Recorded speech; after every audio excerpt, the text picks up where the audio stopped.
Young people don't listen to public safety messages. So how do you get them to care about being safe around trains?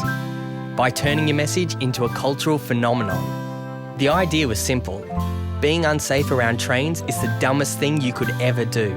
I wonder, what's this red button do?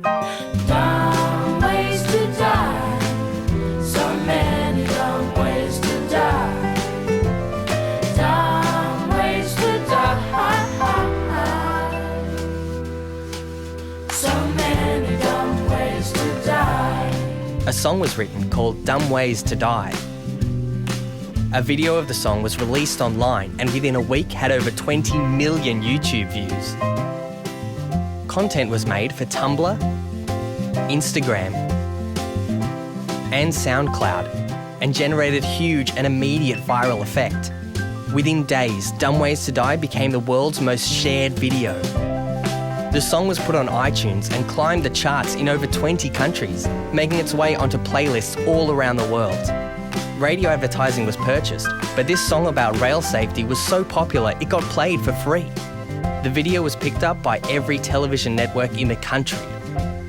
Limited edition posters based on press and outdoor became collector's items. People shared their own versions of the song.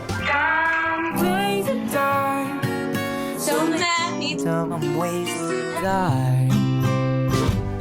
Created all kinds of content. Schools everywhere adopted the campaign.